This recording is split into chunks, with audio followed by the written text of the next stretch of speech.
The autumn morning at Windsor Castle carried an unusual chill that seemed to seep through the ancient stone walls. Prince George, now 10 years old, walked slowly through the long gallery, his small footsteps echoing in the vast corridor. The young prince had always been fascinated by the stoic figures who stood guard throughout the castle, the royal guards in their distinctive red tunics and towering bearskin hats. Today felt different, though. George had been struggling with something that weighed heavily on his young mind. His parents, Prince William and Catherine, had noticed their eldest son becoming increasingly withdrawn over the past few weeks. Teachers at his school had mentioned that he seemed distracted during lessons, often staring out windows with a faraway look in his eyes. The source of George's troubles began 3 weeks earlier during a school presentation about communication. His teacher had asked each student to share something about how they expressed themselves. While his classmates spoke confidently about their hobbies, artwork, or music, George found himself frozen at the podium. The words simply wouldn't come. It wasn't that he didn't have thoughts or feelings to share, quite the opposite. His mind was full of ideas about history, nature, and the responsibilities he knew awaited him as future king. But, somehow, translating those thoughts into spoken words had become increasingly difficult. Since that day, George had developed what his family privately called selective silence. He could still speak when absolutely necessary, but he chose his words more carefully than ever before.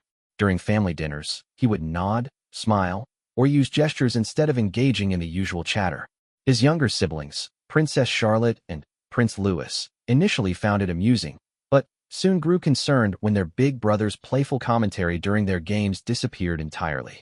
Dr. Sarah Mitchell, the royal family's trusted child psychologist, had gently explained to William and Catherine that some sensitive children go through phases where they feel overwhelmed by the pressure to communicate perfectly.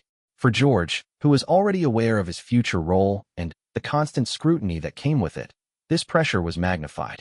Every word he spoke in public was potentially recorded, analyzed, and reported on by media around the world. As George continued his walk through the castle that morning, he paused before one of the royal guards stationed near the entrance to the state apartments. The guard, Sergeant James Thompson, stood motionless in his traditional position, chin up, eyes forward, rifle at his side. George had always been curious about these men who seemed like living statues, maintaining their discipline no matter what happened around them. The young prince stood there for several minutes, studying the guard's face.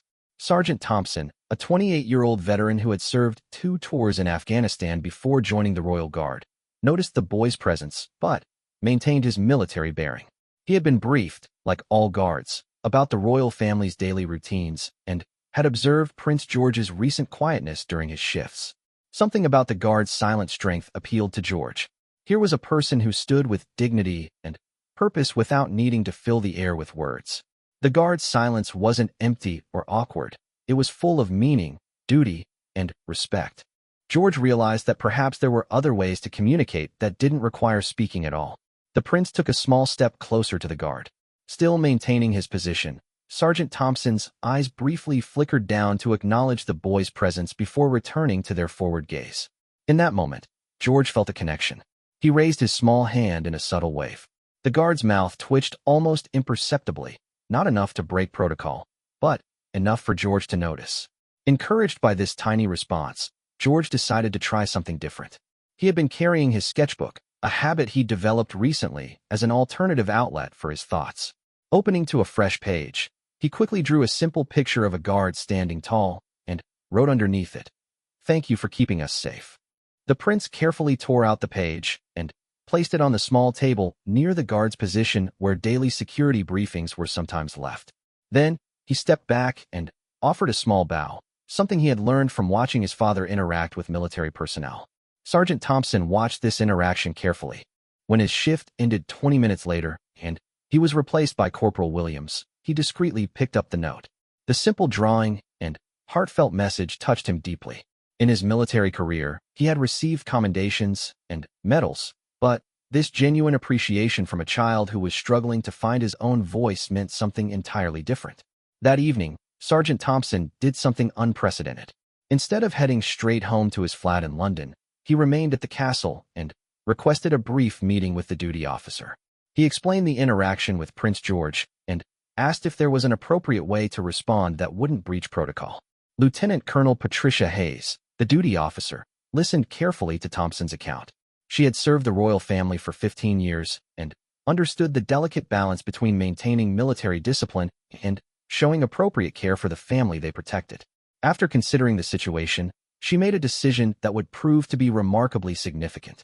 The following morning, when Prince George made his usual walk through the castle, he discovered something extraordinary. At Sergeant Thompson's post, there was a small, precisely folded piece of paper. George looked around nervously before picking it up. Inside, written in neat military handwriting, was a simple message. Your Highness, it is our honor to serve.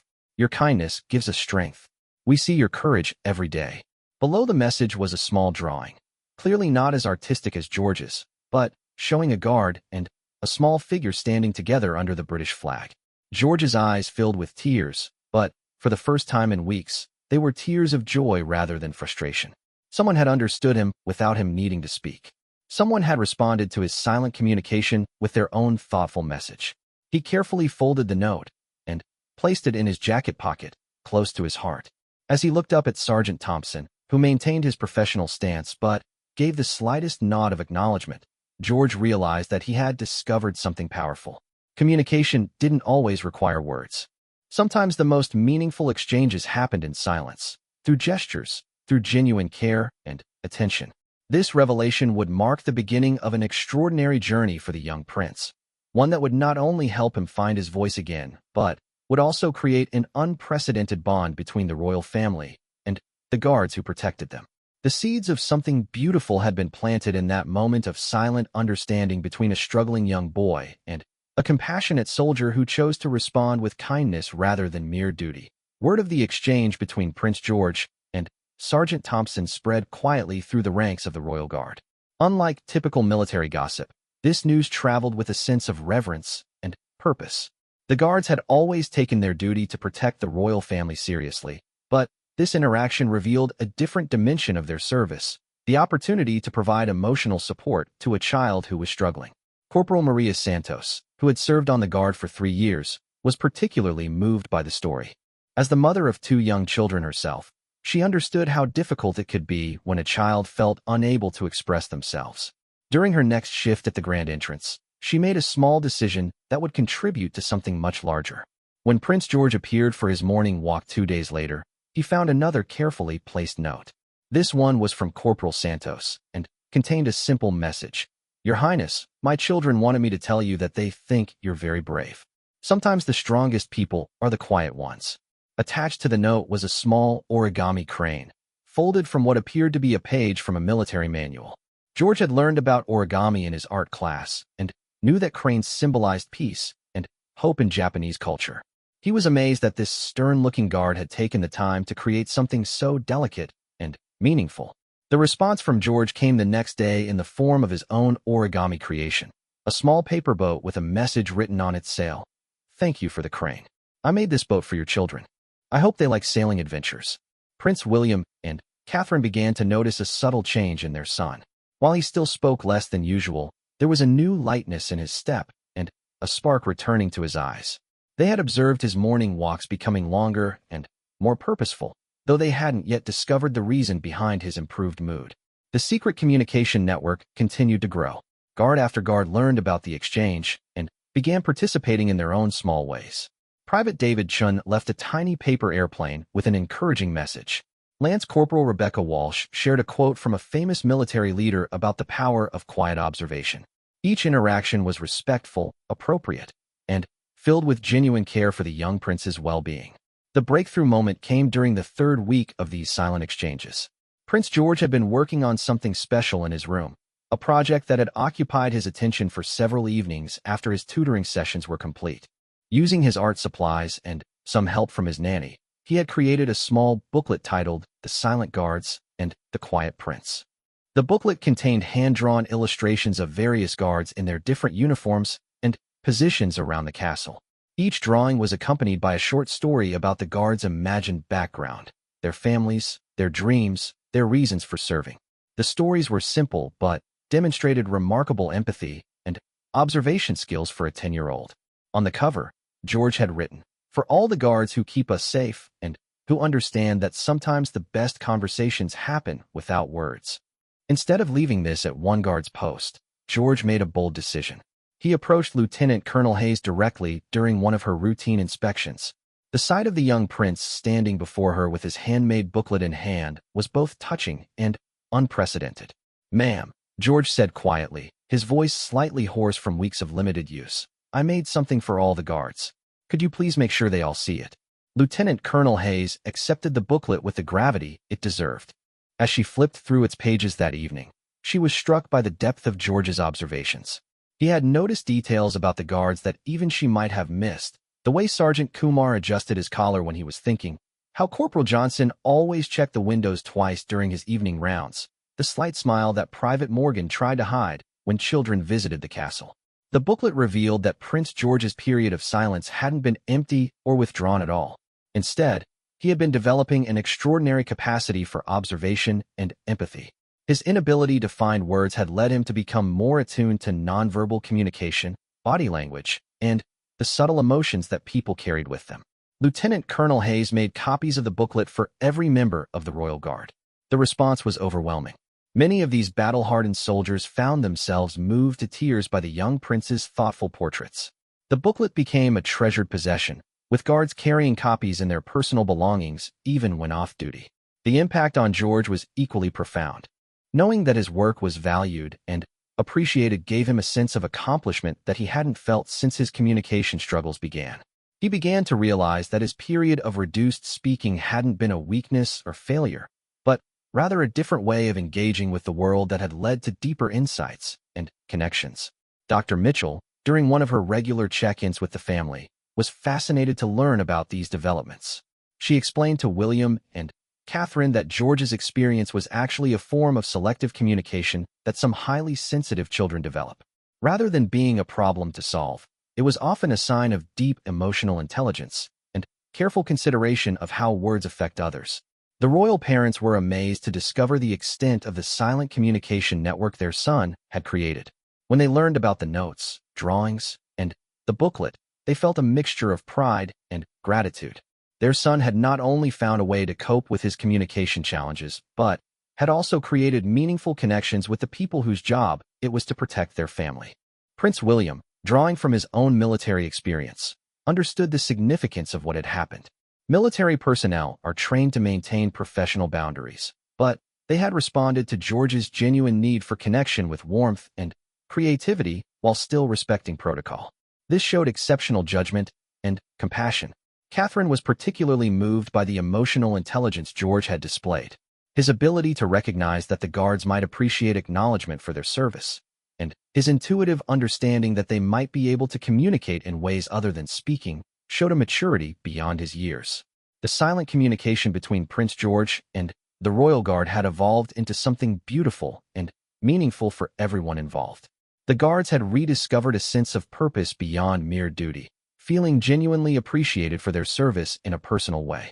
George had found a community of people who understood that communication comes in many forms and that silence doesn't mean absence of thought or feeling.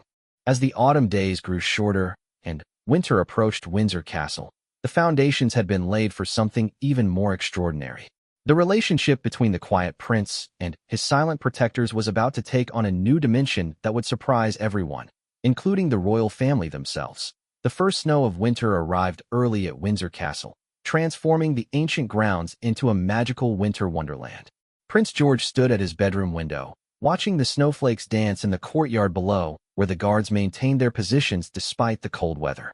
This sight sparked an idea that would lead to the most significant development yet in his relationship with the Royal Guard. George had been thinking about how the guards must feel standing outside in the harsh winter conditions. His mother had taught him about empathy and considering others' needs, and his father had shared stories about military service and the importance of taking care of fellow soldiers. Combining these lessons with his own growing understanding of silent communication, George decided to take action. That morning, instead of his usual solitary walk through the castle, George approached his mother with a request. "Mummy," he said, his voice growing stronger with each conversation, "could you help me with something for the guards? They must be very cold in the snow." Catherine was delighted to hear her son speaking more and was curious about his plan. George explained that he wanted to create care packages for the guards on duty during the winter months. not grand gestures that might embarrass them or violate protocol, but small, practical items that would show appreciation for their service in difficult conditions. Together, they developed a plan. Catherine contacted Lieutenant Colonel Hayes to discuss the appropriateness of such gifts and to ensure they wouldn't interfere with military regulations. The lieutenant colonel was touched by the gesture and confirmed that small, practical items like hand warmers, thermos flasks of hot tea, and waterproof gloves would be both appropriate and greatly appreciated. George threw himself into the project with enthusiasm. He spent hours researching the best types of hand warmers, testing different tea blends to find ones that would provide warmth and comfort, and even learning to knit simple scarves with help from his grandmother's ladies-in-waiting. Each item was carefully selected with specific guards in mind, based on his observations of their preferences and needs. The first delivery took place on a particularly cold December morning. George, accompanied by his protection officer, visited each guard post throughout the castle. He carried a basket filled with the carefully prepared items, each tagged with a personalized note written in his improving handwriting. To Sergeant Thompson, he gave a high-quality thermos with a note reading, "For the guard who first understood my silent words. This tea will keep you warm while you keep us safe." To Corporal Santos, he presented a pair of specially designed gloves that would allow her to maintain her grip on her rifle while keeping her hands warm. "For the kind guard who gave me hope with origami. These gloves will help you help others." Each guard received something chosen specifically for them, demonstrating George's continued careful observation of their individual characteristics and needs. The young prince's attention to detail amazed everyone. He had noticed that Private Chin always seemed to struggle with the early morning cold, so he received extra hand warmers. Guard Williams, who George had observed rubbing his neck during long shifts, received a warm neck gaiter. The response from the guards was immediate and profound. These were men and women trained to maintain stoic composure under all circumstances, yet many found themselves struggling to hide their emotion at receiving such thoughtful, personal gifts from the young prince they were sworn to protect. Sergeant Thompson later wrote in his personal journal, "Today I understood what it truly means to serve the royal family. It's not just about standing at attention or following protocol. It's about being part of something larger, a community where care flows both ways." The gift-giving initiative had an unexpected effect on Prince George's communication development. As he interacted with each guard to deliver their gifts, he found himself naturally speaking more. The act of giving seemed to free him from the self-consciousness that had been inhibiting his speech. When he was focused on bringing joy and comfort to others, the words came more easily. Dr. Mitchell observed this development with great interest during her next session with the family. She explained that George's communication difficulties had likely been exacerbated by pressure and self-focus. By shifting his attention to caring for others, he had inadvertently relieved some of the internal pressure that made speaking difficult. The Winter Gift Project also caught the attention of other members of the royal family. Princess Charlotte and Prince Louis, initially envious of their brother's special relationship with the guards, soon wanted to participate. George welcomed their involvement, and the project expanded to include handmade drawings from Charlotte and small crafts from Louis. This collaboration had a wonderful effect on George's relationship with his siblings. Instead of feeling isolated in his communication struggles, he became a leader in a family project that brought everyone together. His role as big brother was reinforced in a positive way that built his confidence rather than adding pressure. The guards, meanwhile, began to reciprocate in their own unique ways. They started leaving small tokens of appreciation for all three royal children, not just George. These might be interesting rocks found during their rounds, pressed flowers from the castle grounds, or small carved figures made during their off-duty hours. A tradition emerged where the guards would create a weekly newsletter of sorts, a collection of observations, jokes, and interesting facts compiled during their duties. These newsletters were left at a designated spot where the royal children could find them. The content was always appropriate and educational, featuring historical facts about the castle, information about the changing seasons, or amusing observations about the wildlife on the grounds. The newsletter became a family favorite. Prince William and Catherine found themselves looking forward to the weekly installments almost as much as their children did. The guards' unique perspective on daily life at the castle provided insights that even the royal family hadn't considered. One particularly memorable newsletter included a detailed account of a family of foxes that had taken up residence near the East Wing. The guards had been quietly monitoring the fox family's activities and provided updates on the kit's development, complete with hand-drawn maps of their territory and observations about their behavior. George was fascinated by these wildlife reports and began making his own observations to contribute. He started carrying a small notebook during his walks, recording bird sightings, weather patterns, and seasonal changes. His notes became contributions to the newsletter, marking his evolution from silent observer to active participant in the communication network he had helped create. The transformation in George's communication extended beyond his interactions with the guards. His teachers noticed that he was participating more in class discussions, and his siblings reported that he was back to telling stories during their playtime. The foundation of trust and understanding he had built with the guards seemed to have given him confidence in other areas of his life. As winter deepened and the holiday season approached, the relationship between Prince George and the Royal Guard had evolved into something truly special. What had begun as a young boy's struggle with communication had become a beautiful example of how understanding, patience, and kindness could create connections that transcended traditional boundaries. The quiet prince and his silent protectors had found a way to communicate that was deeper and more meaningful than many conventional conversations. The Christmas season brought an unexpected challenge that would test the strength of the bond between Prince George and the Royal Guard. A security incident at a nearby estate had resulted in heightened protocols at Windsor Castle, meaning longer shifts for the guards and increased tension throughout the household staff. George noticed the change immediately. During his morning walks, he observed that his guard friends seemed more tired, their postures slightly more rigid with stress. The weekly newsletters had become less frequent, and the small tokens of appreciation had stopped appearing entirely. The young prince realized that his protectors were under strain, and he felt compelled to help in whatever way he could. The situation became more apparent when George overheard a conversation between his parents and Lieutenant Colonel Hayes about the guards working extended shifts during the busy Christmas period. Some guards were working 16-hour days to maintain the increased security requirements while still fulfilling their ceremonial duties for the various Christmas events and visiting dignitaries. That evening, George made a decision that would surprise everyone, including himself. He approached his father during their usual bedtime reading routine and asked to speak privately. Prince William could see the serious expression on his son's face and gave him his full attention. "Papa," George began, his voice clear and determined, "the guards are working very hard because they want to keep us safe for Christmas. I want to do something special for them, but I need your help." George explained his idea. He wanted to organize a special Christmas event for the guards and their families. Not just gifts, but a proper celebration to show appreciation for their extra efforts during the challenging period.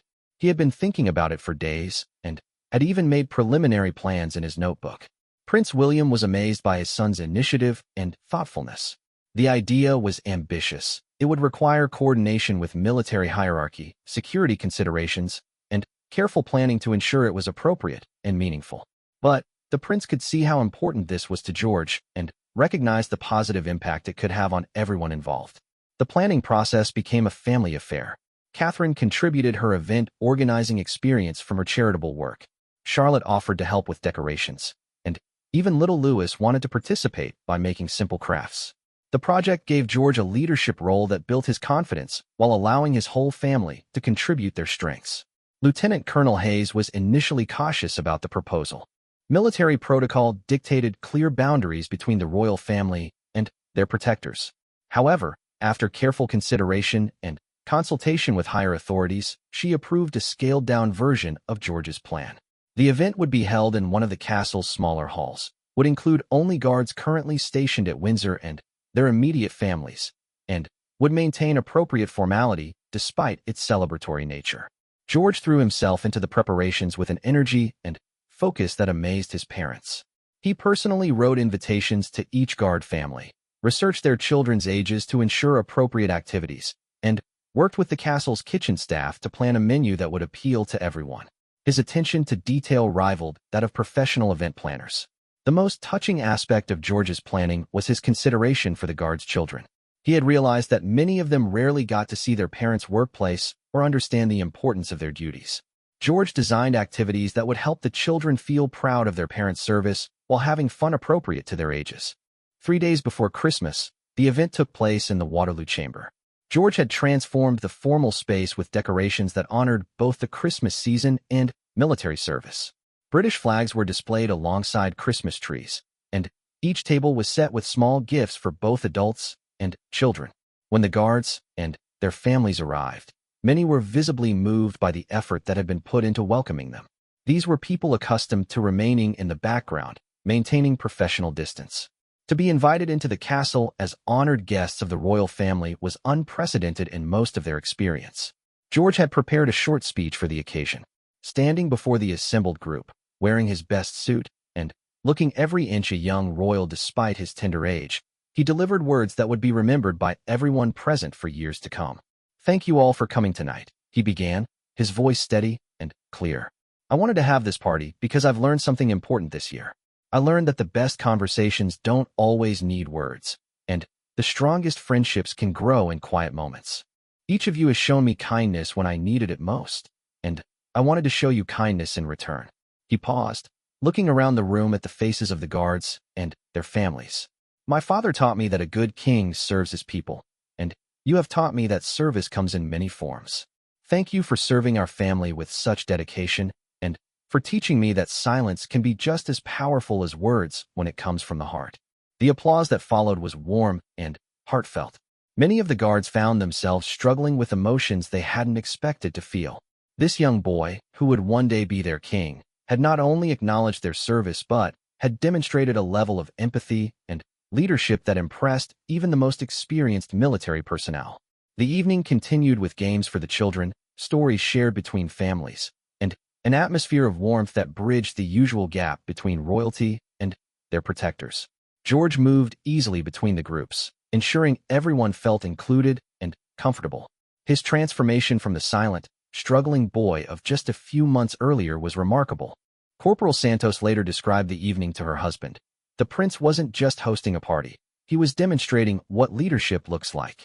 He paid attention to every detail, made sure everyone felt valued, and spoke from his heart.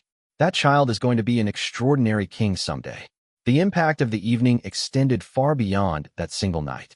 The guards returned to their duties with renewed energy and purpose. They had been reminded that their service was not just a job, but a calling that directly affected the people they were sworn to protect. The royal family wasn't just an institution to be guarded. They were real people who cared about those who served them. For George, the evening marked a complete transformation in his relationship with communication.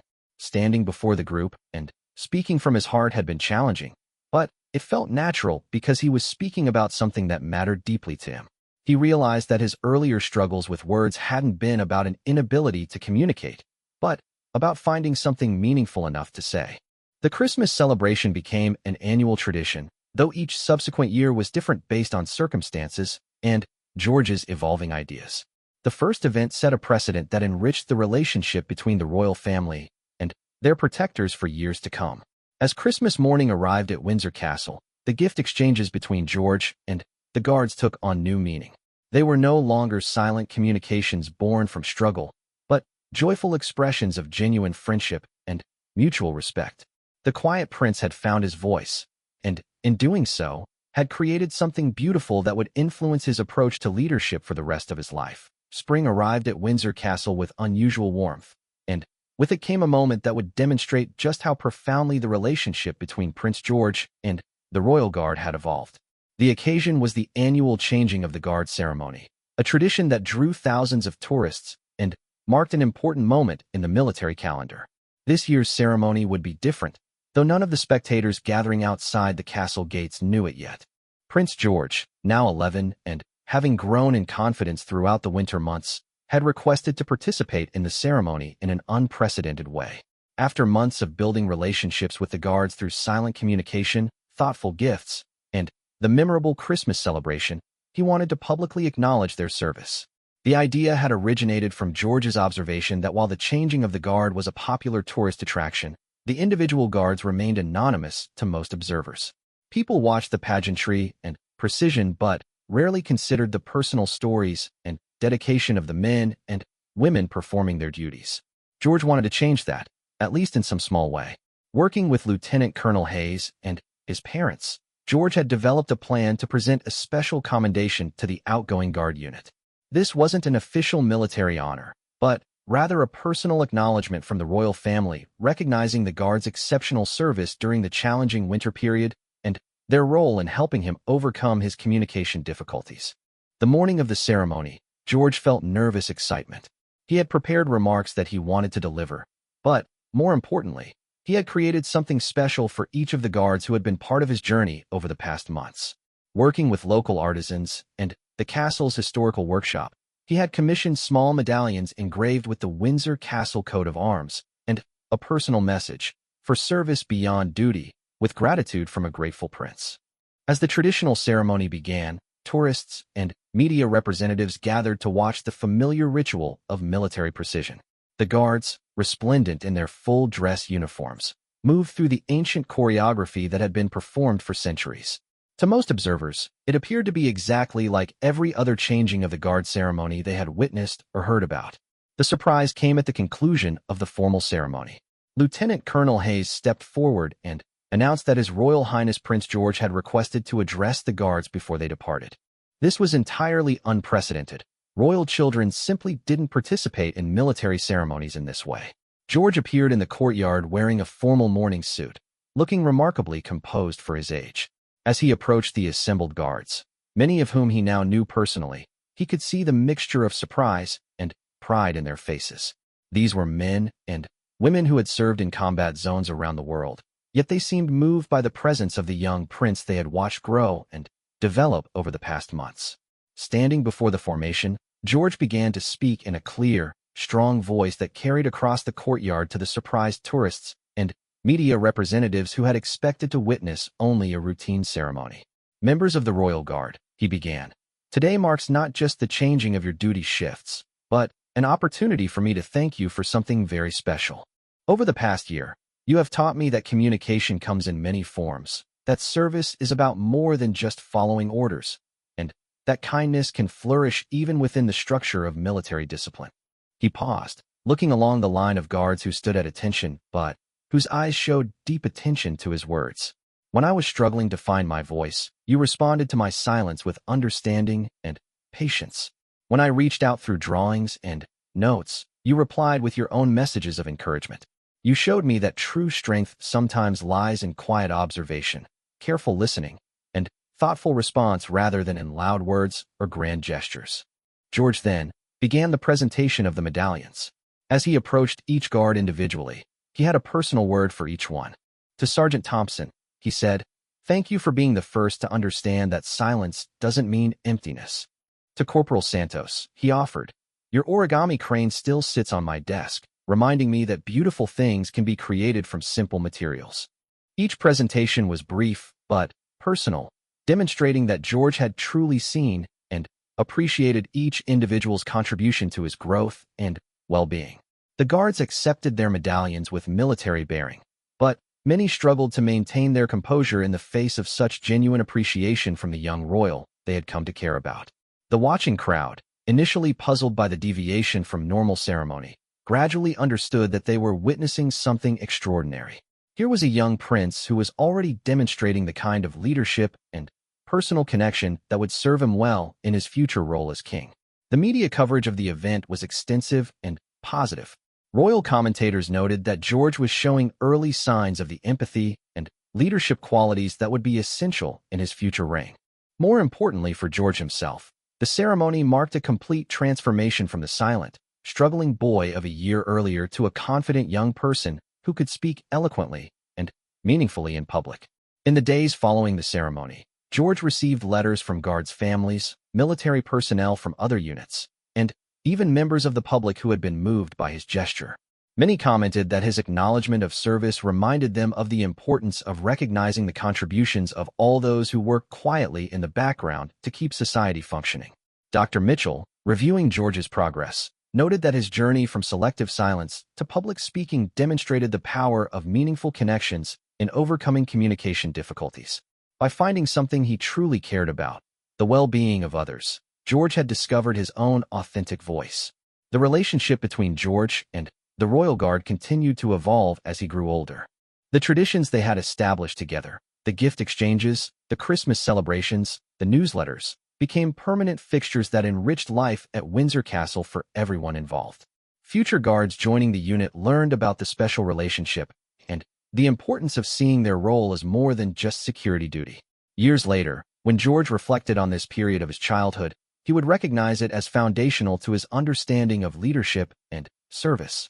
The guards had taught him that true authority comes not from commanding others, but from understanding them, caring for their well-being, and creating environments where everyone can contribute their best efforts. The story of Prince George's silent communication with the royal guard became part of the castle's folklore, passed down through generations of guards and staff as an example of how meaningful relationships can develop in the most unlikely circumstances. It demonstrated that leadership qualities can emerge even in childhood when combined with empathy, observation, and genuine care for others.